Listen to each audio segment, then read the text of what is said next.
Pinakawalan niya ang braso ni Sela, takot na baka lalo lang itong magalit. Nakita niya ang pagdududa at sakit sa mga mata nito.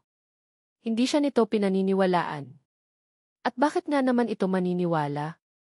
Ang pangalan niya, ang pangalan ng kanyang pamilya, ay nakatatak sa kasawian nito.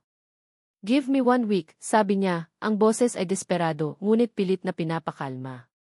1 linggo lang, Sela. Huwag ka munang umalis. Bigyan mo ako ng pagkakataon na alamin ang buong katotohanan. At kung pagkatapos ng 1 linggo ay wala akong maipakita sa'yo, malaya ka nang umalis. Ako mismo ang maghahatid sa'yo pabalik sa probinsya ninyo. I will cancel the contract, and it will still give you the money. All of it, T. Nakita niya ang pag-aalinlangan sa mukha ni Sela. Ang galit nito ay nakikipaglaban sa pagod. Sa huli, isang marahang tango lang ang isinagot nito bago tumalikod at naupo sa isang silya sa pinakamalayong sulok ng kanyang opisina, niyakap ang sarili na parang isang islang nag-iisa. Hindi na nagsayang ng oras si Manny. Sa loob ng sumunod na 24 na oras, ang kanyang opisina ay naging isang war room.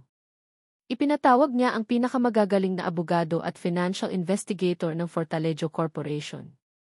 Ang utos niya ay malinaw, halongkatin ang lahat ng impormasyon tungkol sa Batangas Lending Solutions.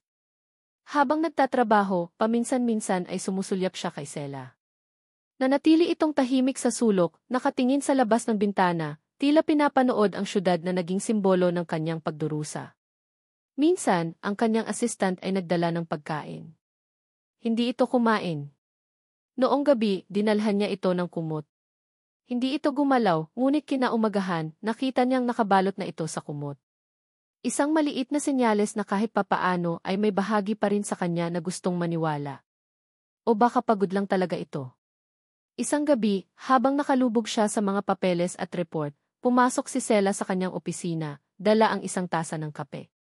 Inilapag niya ito sa kanyang mesa nang walang imik. Salamat, sabi ni Manny, nagulat. Hindi ito sumagot. Tumalikod na sana ito para umalis ng pigilan niya. Sela. Lumingon ito. I'm sorry, sabi niya. At sa pagkakataong ito, ang mga salita ay totoo. Sorry sa lahat ng pinagdaanan mo. Isang mahabang katahimikan. Tumango lang si Sela bago tuluyang umalis. Ngunit ang simpleng tasang iyon ng kape ay nagbigay kay Manny ng panibagong determinasyon.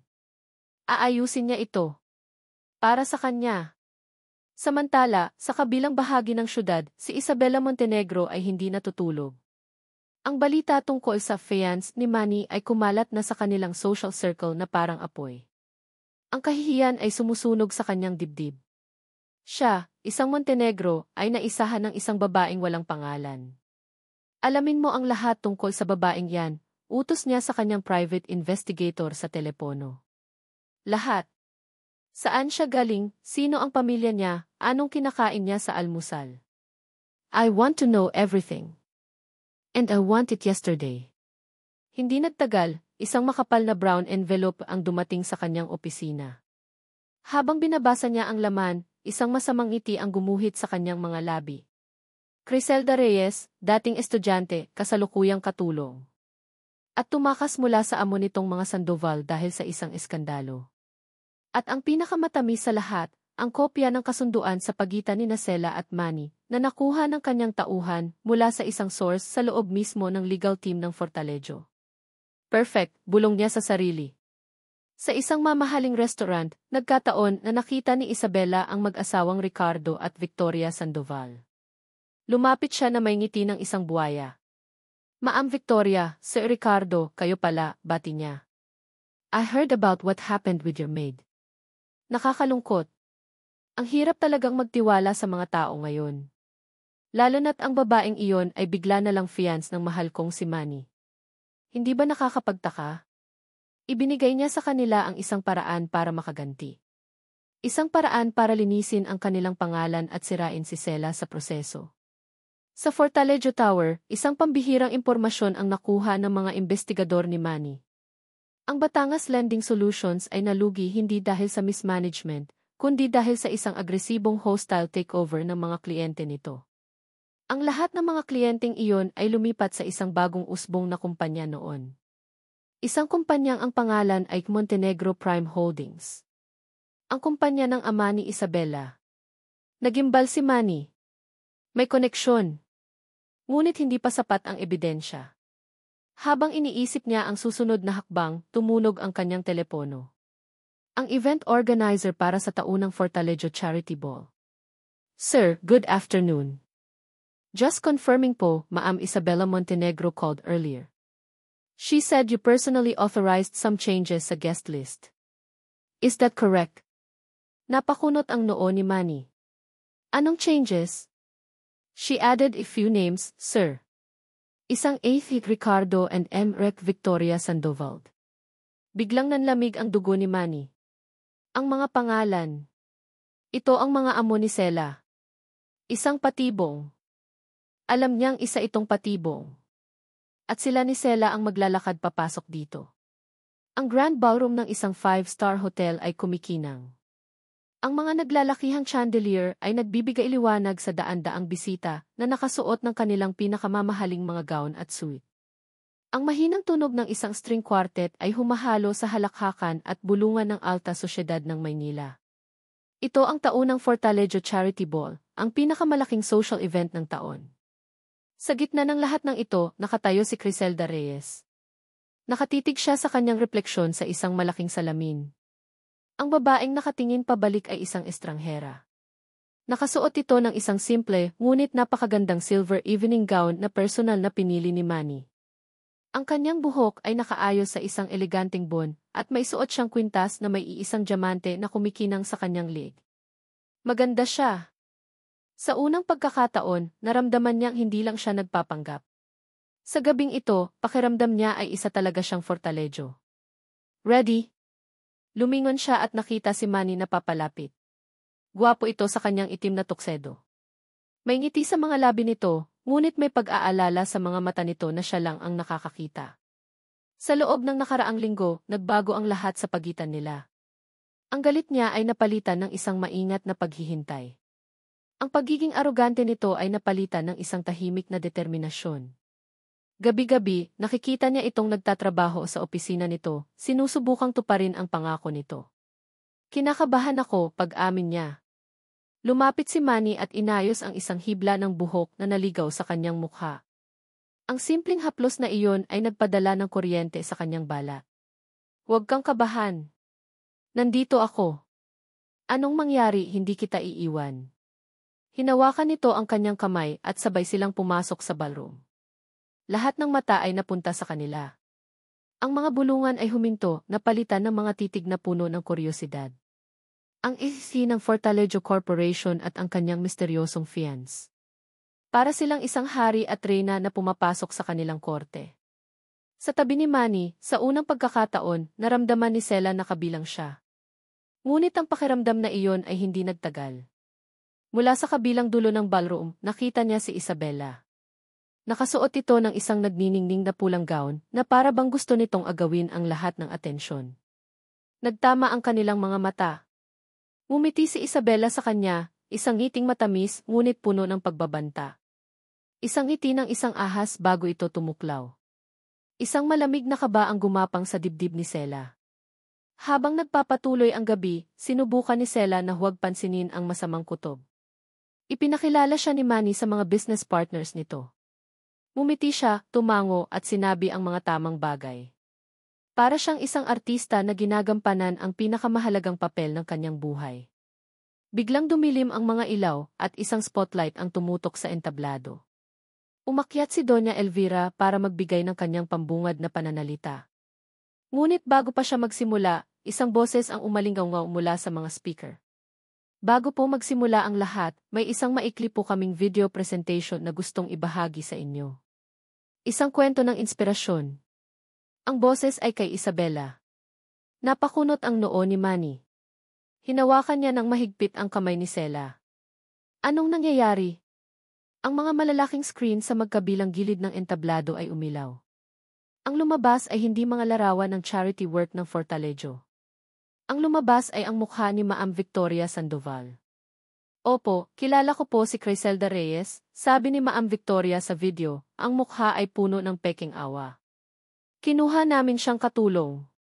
Pinatuloy sa aming bahay. Itinuring na parang pamilya.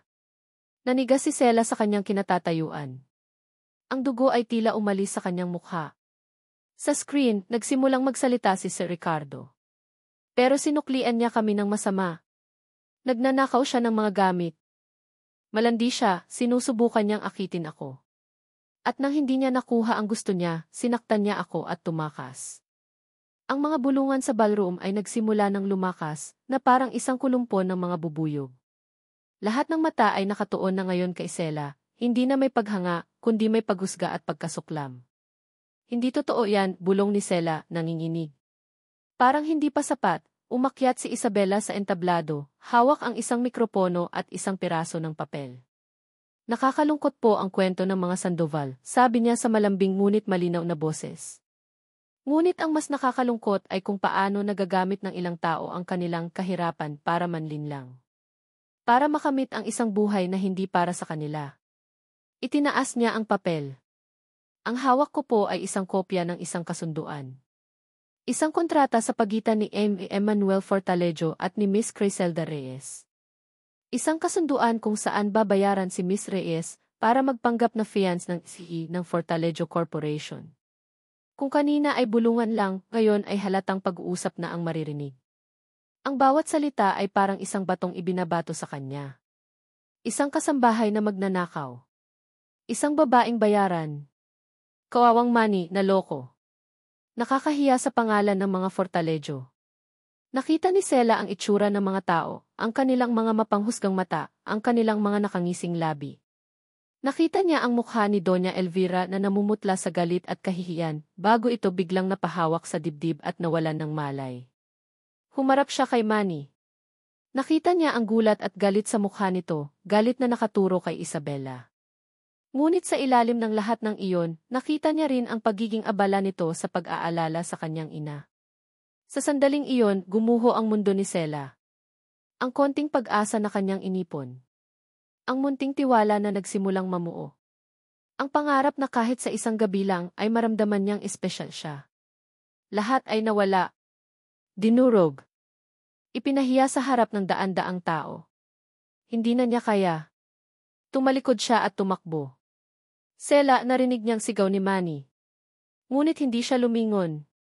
Tumakbo siya palabas ng ballroom, palayo sa mga mapanghusgang mata, palayo sa mga halakhak, palayo sa kumikinang na mundo na puno ng kasinungalingan. Ang kanyang silver gown ay parang isang mabigat na kadena. Ang diamanting kwintas ay parang isang sakal sa kanyang leg. Bumuhos ang mga luha sa kanyang mga mata, ginagawang malabo ang lahat. Wala siyang patutunguhan. Wala siyang pera. Wala siyang pag-asa. Nawala na ang lahat. Nang makalabas siya ng hotel, sumakay siya sa unang taxi na kanyang nakita, hindi alintana kung saan ito pupunta. Basta, malayo. Mula sa entrance ng hotel, sumigaw si Manny ng kanyang pangalan, ang boses ay puno ng desperasyon. Ngunit huli na ang lahat. Ang taxi ay umandar na, tinanggay si Sela palayo, at nilamon ng dilim ng gabi. Gulo. Iyon ang salitang naiwan sa isipan ni Emmanuel Fortalejo habang nakatayo siya sa gitna ng nagkakagulong ballroom. Ang mga bisita ay nagbubulungan. Ang mga kamera ng media na naroon para sa charity ay nagkikislapan. Ang kanyang ina ay dinadala na sa stretcher ng mga medic. At si Sela, wala na si Sela. Isang malamig na galit ang gumapang sa kanyang sistema, mas malamig pa sa yelo. Hinanap ng kanyang mga mata si Isabela sa entablado. Nakatayo ito roon, ang mukha ay nagpapahayag ng peking pag-aalala, ngunit sa mga mata nito, nakita ni Manny ang isang kislap ng tagumpay. Isang demonyong nagdiriwang sa gitna ng pagkawasak na nilikha nito. Manny! Ang mama mo, tawag ng isa sa kanyang mga pinsan. Napunit siya sa pagitan ng dalawang tungkulin, ang habulin ang babaeng mahal niya, at ang samahan ang inang nag-iisang pamilya niya. Ngunit alam niyang hindi niya mahahabol si Sela ngayon. Hindi niya alam kung saan ito hahanapin. Sa ngayon, kailangan niyang harapin ang gulo na iniwan ni Isabela. Sa ospital, habang hinihintay nilang maging stable ang kondisyon ni Doña Elvira, hinarap siya nito sa private room. Ang sakit sa puso nito ay hindi malala, isa lang itong atake dahil sa matinding stress at galit. Nakita mo na ang ginawa mo, bungad sa kanya ng ina, ang boses ay mahina ngunit puno ng lason. Dahil sa babaeng yan, ang pangalan ng pamilya natin ay naging katawa-tawa. Isang bayarang katulong. Iyan ba ang ipapalit mo kay Isabela? Sa isang Montenegro. Tinitigan ni Manny ang kanyang ina. Sa unang pagkakataon sa kanyang buhay, ang takot na madismaya ito ay nawala. Napalitan ito ng isang matigas na determinasyon. Ang pangalan ng pamilya natin? O ang pangalan mo, ma, sagot niya, ang boses ay kalmado ngunit may talim. Ang mahalaga lang naman sa'yo ay ang tingin ng ibang tao. Hindi mo inisip kahit minsan kung ano ang makakapagpasaya sa akin. At ang babaeng iyon ang kaligayahan mo. Isang babaeng niloko ka? Hindi niya ako niloko. Ako ang gumawa ng kontrata. Ako ang nag-alok. Ginawa ko iyon para takasan ka, ma. Para takasan ang buhay na pilit mong isinusuot sa akin. Sa wakas, nasabi na niya. Ang mga salitang matagal nang nakakulong sa kanyang dibdib. Wala kang utang na loob, humihikbing sabi ni Doña Elvira. Pagkatapos ng lahat hindi ko nasasayangin ang buhay ko para sa apelyido natin, ma, sigaw ni Manny, ang boses ay umalinggaw sa silid. Hindi ko nasasayangin ang buhay ko para sa'yo. Si Sela ang mahal ko. At gagawin ko ang lahat para mahanap siya at itama ang lahat ng ito. Tumalikod siya at iniwan ang kanyang inang natigilan at umiiyak. Pagbalik niya sa mansyon, ang katahimikan ay nakakabingi. Ang bawat sulok ay nagpapaalala sa kanya kay Sela. Ang sala kung saan sila sumayaw. Ang hapagkainan kung saan niya ito unang ipinagtanggol. Umakyat siya sa guest room kung saan ito tumutuloy. Ang silid ay malinis at maayos na parang hindi tinirhan. Ngunit ang amoy nito, isang banayad na amoy ng sabon at ng pagiging simple, ay naiwan pa rin sa hangin. Sa ibabaw ng unan, may isang maliit na piraso ng papel na nakatupi. Kinuha niya ito, ang puso ay kumakabog. Ang sulat kamay ni Sela ay simple at malinis. Manny. Salamat sa lahat, pero hindi ito ang mundo ko. Paalam. 2 pangungusap lang. Ngunit ang bawat letra ay parang isang dagok sa kanyang puso. Ang bigat ng pagsisisi ay halos magpaguho sa kanya. Nabigo siya. Nabigo siyang protektahan ito. Ang pangako niya ay napako. Ngunit ang sakit ay mabilis na naging apoy. Isang apoy na nagtulak sa kanya na kumilos. Bumalik siya sa Fortaleza Tower, ang kanyang tunay na kaharian. Mula sa kanyang opisina, gumawa siya ng mga tawag. Miguel, sabi niya sa kanyang pinagkakatiwalaang head of security. I want a team. The best investigators we have. E-monitor ninyo lahat ng bus terminals, lahat ng pier. Hanapin ninyo si Criselda Reyes. No excuses. Sumunod niyang tinawagan ang kanyang top lawyer. Attorney Diaz, I want everything on Montenegro Corporation. And I mean everything. Their financials, their past dealings, their skeletons in the closet. I don't care how you get it. I want it on my desk gisay tomorrow. Ang sumunod na araw ay ginugol niya sa paghihintay at pag-iisip. Pinanood niya ang mga news report, ang eskandalo sa Fortaleza Ball, ay nasa lahat ng social media at balita. Hindi niya ito pinansin. Ang tanging mahalaga ay si Sela at ang katotohanan. Kinagabihan, pumasok si Atty. Diaz sa kanyang opisina, may dalang isang makapal na folder. Sir, we found something, sabi nito. Isang pattern. Maraming taon na ang nakalipas, bago bumagsak ang Batangas Lending Solutions, isang bagong kumpanya, ang Montenegro Prime Holdings, ang biglang sumulpot. Base sa mga records, naging agresibo sila sa pagkuha ng mga kliyente ng gift. May mga testimonya mula sa mga dating empleyado ng GIZETs na may mga ginawang hindi maganda, mga questionable tactics, para lang maagaw ang mga kliyente. Kinuyom ni Manny ang kanyang kamao. Tama ang hinala niya. Isa itong atake. So, ang ama ni Isabela ang may gawa nito. Possibly, sir. But here's the interesting part, sabi ng abogado. According to our source, si Don Montenegro ay nagkasakit ng malubha noong mga panahong iyon. Ang nagpatakbo ng mga operasyon ng Montenegro Prime Holdings sa Batangas, kahit hindi pa opisyal, ay ang nag-iisa niyang anak. Isang dalaga pa lang noon pero tuso na sa negosyo. Biglang nanlamig ang buong paligid. Hindi lang ang ama ni Isabela. Si Isabela mismo. Si Isabela ang nagpabagsak sa kumpanya ng Fortalejo. Si Isabela ang dahilan ng paghihirap ng pamilya ni Sela. Si Isabela ang sumira sa buhay ng babaeng mahal niya. Ang lahat ng piraso ng puzzle ay nagkadugtong-dugtong, bumubuo ng isang larawan ng kasamaan na hindi niya sukat akalain. Habang pinoproseso niya ang lahat, biglang tumunog ang kanyang private line. Isang numerong hindi rehistrado. Nag-atubili siya, ngunit sinagot din ito. Hello? Si Emmanuel Fortalejo po ba ito? Tanong ng isang nanginginig na boses ng lalaki sa kabilang linya. Yes, this is he. Sira ko po si Mang Lando. Dati po akong empleyado ng Batangas Lending Solutions. May gusto po akong sabihin. May mga ebidensya po ako. Tungkol sa kung ano talaga ang nangyari noon. Tungkol sa kung sino talaga ang nag-utos sa amin. Ang boses ng lalaki ay puno ng takot. Sir, tulungan ninyo ako. Tumayo si Manny, ang mga mata ay nag-aapoy sa determinasyon. Ito na. Ito na ang armas na kailangan niya. Nasaan ka? Tanong niya, ang boses ay kalmado ngunit puno ng kapangyarihan. Pupuntahan kita. Ang lugar ng kanilang pagkikita ay isang maliit at madilim na coffee shop sa isang eskinita sa Pasay, malayo sa kumikinang na mundo ng Makati. Si Mang Lando, isang payat na lalaking nasa mga 60 anyos, ay nanginginig habang inilalapag ang isang luma at naninilaw na sobre sa ibabaw ng lamesa. Ang kanyang mga mata ay ligaw, laging tumitingin sa paligid na parabang may nagmamasid sa kanila. Sir, pasensya na po kung ngayon lang, sabi ni Mang Lando, ang boses ay garalgal.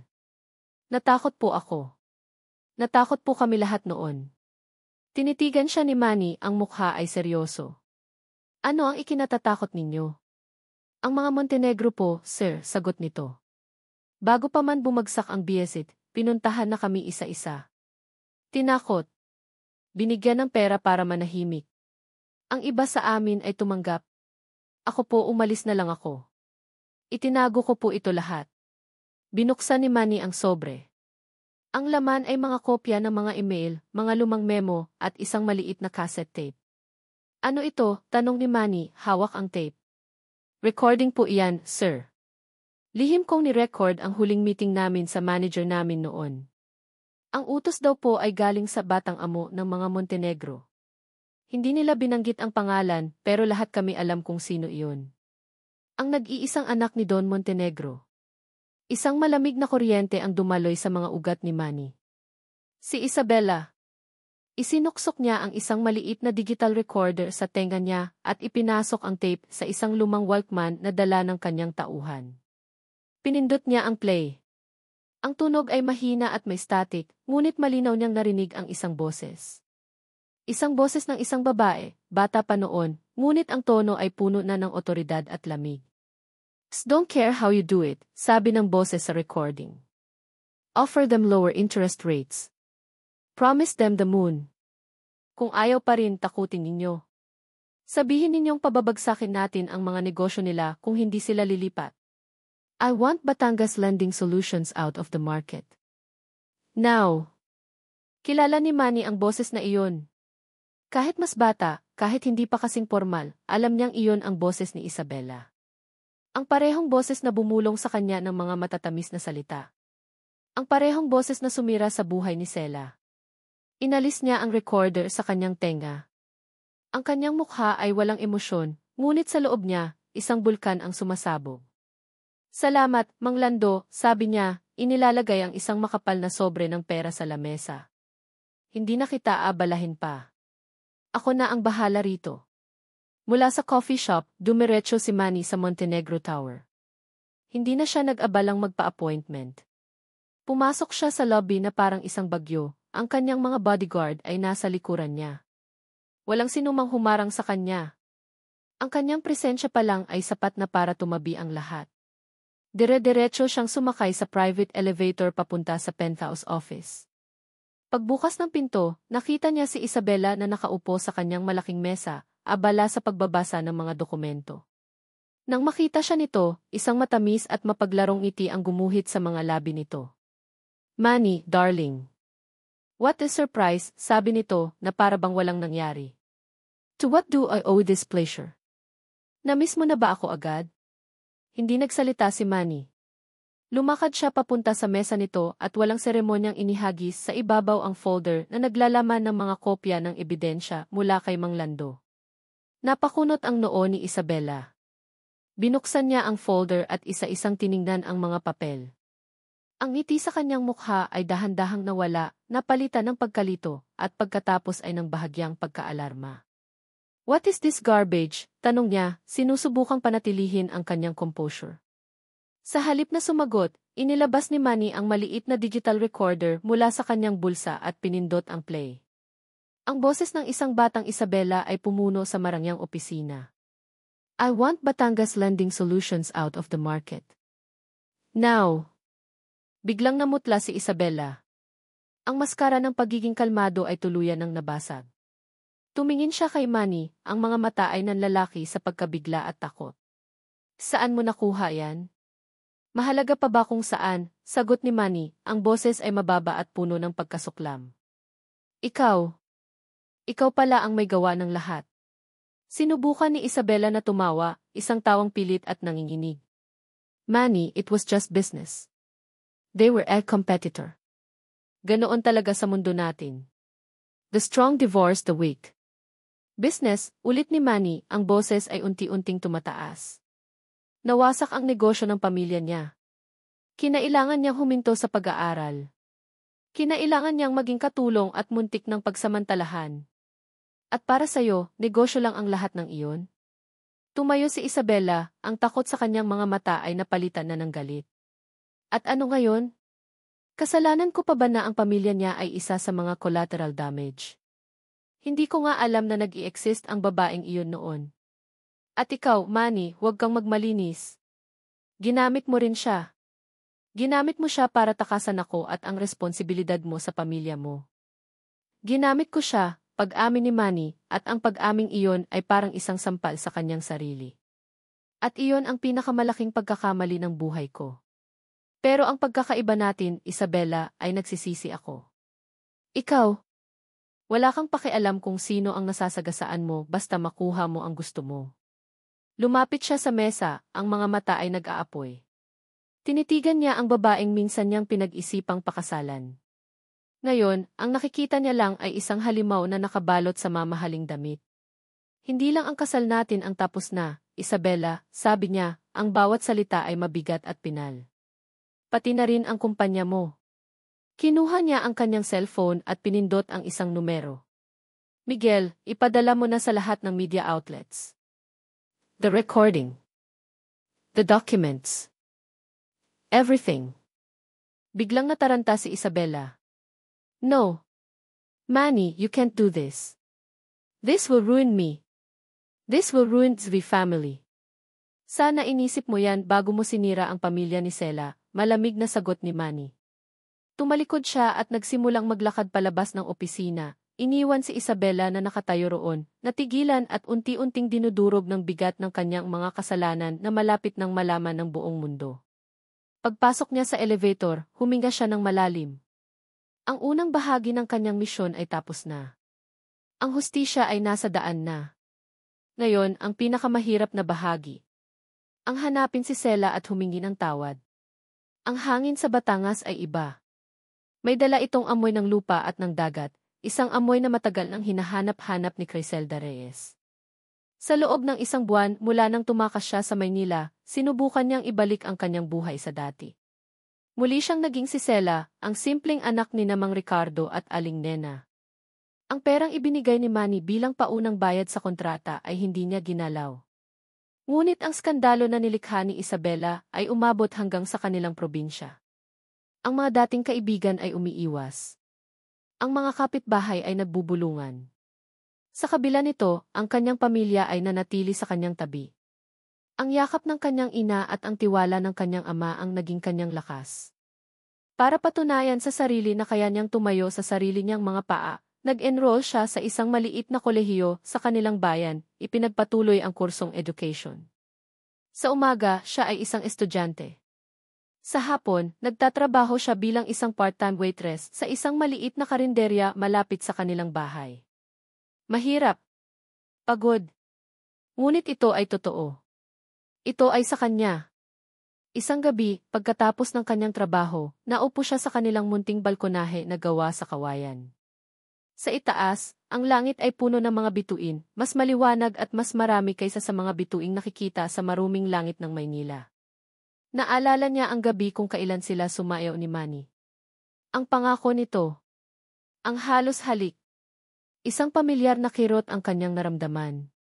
Hinahabol pa rin siya ng mga alaala, kahit gaano pa niya subukang tumakbo. Anak. Napalingon siya. Ang kanyang ina, si Aling Nena, ay may dalang-dalawang tasa ng mainit na salabat. Umupo ito sa tabi niya. Iniisip mo pa rin ba siya? Mahinang tanong nito. Hindi sumagot si Sela, ngunit alam ng kanyang ina ang sagot. Ang puso, Sela, ay hindi natuturuan, sabi ni Aling Nena. Minsan, kailangan mo lang pakinggan. Kahit masakit. Kahit nakakatakot. Yumuko si Sela, pinipigilan ang mga luha. Pero niloko niya ako, Nay. Ang pamilya niya, Di. Ang pamilya niya ang nanakit sa atin, hindi siya, putol ng kanyang ina. Nakita ko ang balita, anak. Tungkol sa ginawa niya kay Isabela Montenegro. Inilabas niya ang katotohanan, hindi para sa sarili niya, kundi para sa iyo. Para sa atin. Natigilan si Sela. Pinilit niyang iwasan ang mga balita, ngunit alam niyang may malaking nangyari. Ang Montenegro Corporation ay iniimbestigahan. Si Isabela ay nawala na parang bula. Bago pa siya makasagot, isang sasakyan ang huminto sa tapat ng kanilang simpleng bahay. Isang itim na sedan na hindi nababagay sa kanilang maalikabok na kalsada. Bumukas ang pinto sa passenger side at bumaba ang isang lalaki. Ang puso ni Sela ay tila huminto sa pagtibok. Si Emmanuel Fortalejo. Nakatayo ito roon sa ilalim ng ilaw ng poste. Nakasuot lang ito ng simpleng polo shirt at pantalon, hindi na ang mga business suit na dati niyang suot. Payat ito at may bakas ng pagod sa kanyang mukha, ngunit ang mga mata nito ay nakatuon lang sa kanya. Dahan-dahan itong lumapit sa kanilang gate. Ang kanyang ama, si Mang Ricardo, ay lumabas ng bahay, ay hawak na itak, handang protektahan ang kanyang anak. Anong kailangan mo rito? Matigas na tanong ni Mang Ricardo. Hindi sumagot si Manny. Tumingin lang ito kay Sela na parang humihingi ng permiso. Tumayo si Sela, nanginginig ang mga tuhod at lumapit sa kanyang ama. Tay, hayaan niyo po kami mag-usap, pakiusap niya. Nag-aalangan man, tumango ang kanyang ama at pumasok sa loob. Iniwan silang dalawa sa gabing puno ng mga bituin. Walang nagsalita sa loob ng ilang sandali. Tinititigan lang nila ang isa't isa. Si Manny ang unang bumasag sa katahimikan. May iniabot itong isang makapal na folder. Para sa'yo. Kinuha ito ni Sela. Sa loob ay ang lahat ng ebidensya laban kay Isabela. Ang mga dokumento. Ang transcript ng recording. Mga news clippings tungkol sa pagbagsak ng Montenegro Corporation. At sa pinakaibabaw, isang sulat. Sela. Walang salita ang sapat para sabihin kung gaano ako nagsisisi. Nabigo akong protektahan ka. Nabigo ako sa pangako ko. Hindi ko hinihiling na patawarin mo ako. Hindi ko hinihiling na bumalik ka. Ang tanging hiling ko lang ay malaman mo ang buong katotohanan. At malaman mong sa lahat ng kasinungalingan may isang bagay na naging totoo. Mahal kita. Nanginginig ang kamay ni Sela habang binabasa ang sulat. Ang mga luha ay malayang dumaloy sa kanyang mga pisngi. Hindi ito luha ng sakit o galit, kundi luha ng isang pusong dahan-dahang naghihilom. Hindi ako nandito para hilingin na bumalik ka sa akin, sabi ni Manny, ang boses ay basag at puno ng emosyon. Nandito ako para sabihin na mahal kita at hihintayin kita kahit gaano katagal. Tapusin mo ang pag-aaral mo. Buuin mo ulit ang mga pangarap mo. At kung sa pagdating ng araw na iyon, may puwang pa rin ako sa puso mo, babalikan kita. Tumingala si Sela mula sa pagkakayuko, ang mga mata ay puno ng luha. Nakita niya ang sinseridad sa mga mata ni Manny. Wala na ang dating sihi na malamig at mayabang. Ang nasa harap niya ngayon ay isang lalaking nagkamali, nasaktan at natutong umibig. Isang lalaking handang maghintay. Bakit? Iyon lang ang salitang lumabas sa kanyang bibig. Bakit mo ginagawa ito? Isang maliit at malungkot na ngiti ang sumilay sa mga labi ni Manny. Dahil tinuruan mo akong muling makaramdam, Sela. Sa gitna ng lahat ng pagkukunwari sa mundo ko, ikaw lang ang naging totoo. Hinawakan nito ang kanyang kamay ng marahan. May isa pa. May kinuha itong isang dokumento mula sa kanyang bulsa. Isang land title. Ang pangalan na nakalagay ay Ricardo at Nena Reyes. Ito ang titulo ng lupa at bahay na kinatitirikan nila ngayon. Binili ko ang lupa mula sa may-ari, paliwanag ni Manny. Para hindi na kayo kailanman mapapaalis. Para mayroon kayong matatawag na sa inyo. Huwag mo itong ituring na bayad. Ituring mo itong simula. Ang simula ng pagbabayad puri ng pamilya ko sa pamilya mo. Nakatitig lang si Sela sa titulo, pagkatapos ay kay Manny, at pagkatapos ay sa kalangitan na puno ng mga bituin. Ang mga bituin na saksi sa kanyang pagtakas, sa kanyang pagdurusa, at ngayon, sa kanyang pag-asa. Dahan-dahan niyang binitawan ang kamay nito. Hindi pa siya handa. Marami pa siyang kailangang ayusin sa sarili niya. Marami pa siyang kailangang patunayan, hindi sa ibang tao, kundi sa sarili niya. Kailangan ko ng panahon, Manny, sabi niya, ang boses ay mahina ngunit matatag. Tumango si Manny, walang bakas ng pagkadismaya. Tila ito na ang sagot na inaasahan niya. Alam ko. At maghihintay ako. Tumalikod ito at naglakad pabalik sa kanyang sasakyan. Bago ito pumasok, lumingon itong muli. Ang kanilang mga mata ay muling nagtagpo sa gitna ng gabing tahimik. Isang tingin na puno ng mga hindi masabing salita, ng pasasalamat, ng pagsisisi, at ng isang pangakong hindi na mabibigo. Pumasok ito sa sasakyan at dahan-dahang umalis, iniwan si Sela na nakatayo sa ilalim ng mga bituin, hawak ang katotohanan sa kanyang mga kamay. Sa unang pagkakataon sa loob ng napakatagal na panahon, ngumiti siya. Isang tunay at payapang ngiti. Hindi pa tapos ang laban, ngunit ngayon, alam na niya kung paano magsimulang muli. Lumipas ang mga taon. Ang bawat araw ay naging linggo, ang mga linggo ay naging buwan, at ang mga buwan ay naging 3 taon. Sa loob ng panahong iyon, maraming nagbago. Si Criselda Reyes ay hindi na isang part-time waitress na takot sa sarili niyang anino. Siya ngayon ay si Avis Criselda Reyes, isang bagong guro sa elementarya sa kanilang bayan. Bawat umaga, pumapasok siya sa paaralan na may ngiti sa mga labi, handang harapin ang kanyang mga estudyante na puno ng sigla at pag-asa. Ang kanyang mga mata, na dati puno ng pighati, ay kumikinang na ngayon sa kagalakan at layunin. Natagpuan niya ang kanyang sarili, hindi sa isang marangyang mansyon, kundi sa isang simpleng silid-aralan na puno ng tawanan at mga pangarap ng mga bata. Si Emmanuel Fortalejo ay nagbago rin. Ang Fortalejo Corporation ay mas lumago pa sa ilalim ng kanyang pamumuno, ngunit hindi na ito ang sentro ng kanyang mundo. Natuto siyang magtiwala sa kanyang mga tao, natutong magbakasyon, at natutong umiti, isang tunay na ngiti. Ang kanyang relasyon sa kanyang ina, si Doña Elvira, ay dahan-dahang naghilom. Isang araw, nagulat si Sela ng isang sasakyan ang huminto sa harap ng kanilang bahay. Bumaba mula roon si Doña Elvira, hindi na may pagmamataas, kundi may pagpapakumbaba. Humingi ito ng tawad sa kanya at sa kanyang pamilya. Iyon ang simula ng isang hindi inaasahang pagkakaibigan. Sa loob ng 3 taon, hindi nagkita ng personal sina Sela at Manny. Ngunit ang kanilang koneksyon ay nanatili. Minsan, may darating na isang baukwet ng paborito niyang bulaklak na sampagita sa eskwelahan. Minsan, may isang text message siyang matatanggap, "Kumusta ka na? I hope you're happy." Walang panggigipit. Walang panunumbat. Tanging isang tahimik na paalala na may isang taong naghihintay. At ngayon, araw na ng kanyang pagtatapos. Nakatayo si Sela sa entablado, suot ang kanyang itim na toga. Siya ang napiling valedictorian ng kanilang batch. Habang nagsasalita siya tungkol sa pagharap sa mga pagsubok at sa paghahanap ng tunay na halaga ng isang tao, ang kanyang mga mata ay naglakbay sa mga manonood. Nandoon ang kanyang mga magulang, umiiyak sa tuwa. Nandoon si Doña Elvira, nakangiti sa kanya. At sa pinakalikod, nakatayo sa ilalim ng isang puno ng akasya, nakita niya siya. Si Manny. Nakasuot ng simpleng barong, tahimik na nanonood, ang mga mata ay puno ng pagmamalaki na para bang siya ang pinakamasayang tao sa buong mundo. Nang matapos ang seremonya at habang abala siya sa pagtanggap ng mga pagbati, lumapit ito. Ang lahat ng ingay sa paligid ay tila naglaho. Sila na lang ulit ang nasa kanilang sariling mundo. Congratulations, Sela, sabi ni Manny, ang boses ay puno ng sinseridad. Salamat sa pagpunta, sagot niya, ang puso ay kumakabog. Hindi ko ito palalampasin, sabi nito. Promised I would wait. Naglakad sila palayo sa maraming tao, papunta sa isang tahimik na hardin sa loob ng campus. Naupo sila sa isang bench. Naaalala mo ba ang kontrata natin? Biglang tanong ni Manny. Tumango si Sela.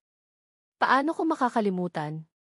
May isang clause doon na hindi natin natupad, sabi ni Manny, may kislap sa kanyang mga mata. Ang kasal. Nagulat si Sela. Inaasahan niyang aalukin na naman siya nito ng isang kasunduan. Ngunit ang sumunod na ginawa ni Manny ay isang bagay na hindi niya kailanman pinangarap. Dahan-dahan itong lumuhod sa kanyang harapan sa damuhan. Mula sa bulsa nito, kinuha nito hindi ang isang folder ng kontrata, kundi isang maliit na kahon na pelus.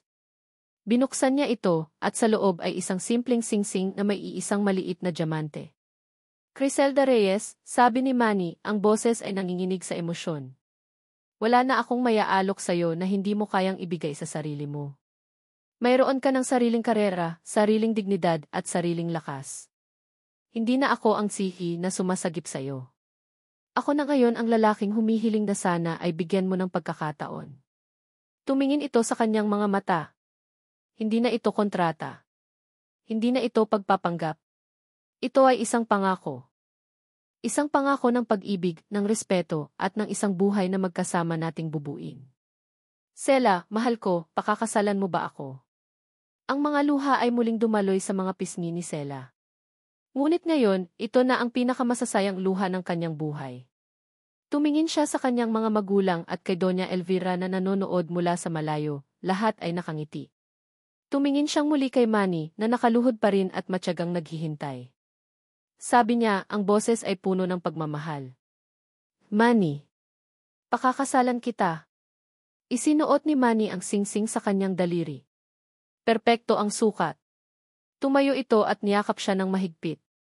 At sa gitna ng hardin, sa ilalim ng sikat ng araw, sa wakas ay natanggap ni Sela ang halik na matagal na niyang hinintay, isang halik na totoo, puno ng pangako, at simula ng kanilang walang hanggan. Epilogo. 5 taon ang lumipas. Sa isang malawak at luntiang hardin, may 3 bata ang naghahabulan. 2 lalaki at 1 babae.